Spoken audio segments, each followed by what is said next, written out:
Hello बच्चों, let's read the question here. Question से select the incorrect statement. Option A, economic development is linked to environmental conservation. Option B, sustainable development encourages development for current generation and conservation of resources for future generations. Option C, sustainable development does not consider the viewpoints of stakeholders. Option D, sustainable development is a long planned and persistent development. Question में हमसे ये पूछा गया है कि नीचे दिए गए स्टेटमेंट्स में से आप इनकरेक्ट स्टेटमेंट चूज करिए. सो की कॉन्सेप्ट इस क्वेश्चन में जो यूज होगा that is about sustainable development. की कॉन्सेप्ट इज सस्टेनेबल डेवलपमेंट. अब सस्टेनेबल डेवलपमेंट होता क्या है? जो भी हमारी इकोनॉमिक डेवलपमेंट है वो चलती रहेगी, ग्रोथ होती रहेगी, लेकिन साथ साथ हमें एनवायरनमेंट को भी कंजर्व करते हुए चलना पड़ेगा सो दैट जो रिसोर्सेज हैं वो हमें आज तो अवेलेबल हैं लेकिन आगे आने वाली फ्यूचर जनरेशन्स उनको भी यही रिसोर्सेज अवेलेबल हों.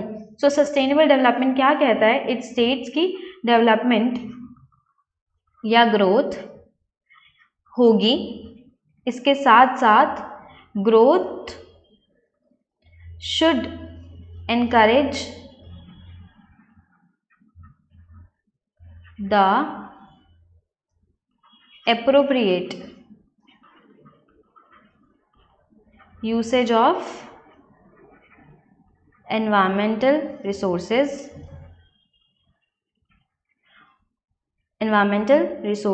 और इसके साथ साथ resources must also be available for future generation.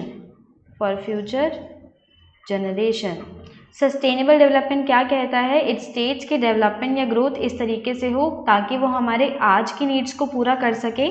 Should encourage appropriate usage of environmental resources use करके, और साथ ही साथ रिसोर्सेज इस तरीके से यूज़ करना है कि वो हमारे आगे आने वाली जनरेशन के लिए भी अवेलेबल हो. So one by one questions को ऑप्शंस को एक बार देख लेते हैं. ऑप्शन है, economic development is linked to environmental conservation.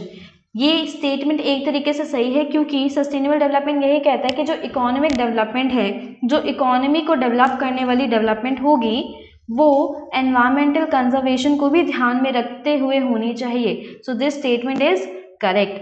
B कह रहा है sustainable development encourages development for current generation and conservation of resources for future generations. ये भी एक तरीके से सही है. वो कहता है कि जो करंट जनरेशन है उसके लिए तो डेवलपमेंट देखने को होनी चाहिए लेकिन रिसोर्सेज का कंजर्वेशन फ्यूचर जनरेशन के लिए भी होना चाहिए. सो ये भी करेक्ट हो गया. सी कह रहा है sustainable development does not consider the view points of stakeholders. ऐसा नहीं है. सस्टेनेबल डेवलपमेंट क्या कहता है? इट ऑल्सो स्टेट्स कि जो स्टेक होल्डर होते हैं वो ये ध्यान रखते हैं जो रिसोर्सेज का मैनेजमेंट है वो बहुत अच्छे तरीके से हो. Manages utilization of resources. Stakeholder क्या करते हैं कि मैनेज करते हैं जो भी हमारे रिसोर्सेज अवेलेबल हैं उसका सही तरीके से यूज़ होना चाहिए और उनको अच्छे अमाउंट में प्रिजर्व भी करा जा सके. Manages utilization of resources and also preserves them और we can say conserves them. तो ये सस्टेनेबल डेवलपमेंट स्टेक होल्डर को ध्यान में रखते हुए होती है कि स्टेक होल्डर इस पे अगर एग्री करते हैं तो ही ये स्टेप उठाया जाएगा, अदरवाइज अगर ये डिसएग्री करेंगे तो हम कुछ और स्टेप देखेंगे और फिर से उनकी हम परमिशन लेंगे. सो सस्टेनेबल डेवलपमेंट जो थर्ड ऑप्शन में बोला हुआ है, sustainable development does not consider नहीं, it considers the view points of stakeholder को भी ध्यान में देखने को दिया जाता है सस्टेनेबल डेवलपमेंट में. सो ये ऑप्शन हमारा इनकरेक्ट हो गया. Option D, sustainable development is a long planned and persistent development. ये भी सही होगा. क्यों? क्योंकि लॉन्ग प्लान कैसे कि आज के लिए तो यूज हो जाए और आगे आने वाली जनरेशन्स के लिए भी यूज प्रॉपर अवेलेबल हो. एंड परसिस्टेंट डेवलपमेंट, और साथ ही साथ डेवलपमेंट हमारी परसिस्ट करनी चाहिए, डेवलपमेंट साथ साथ चलती रहनी चाहिए. सो ये ऑप्शन भी हमारा करेक्ट हो गया.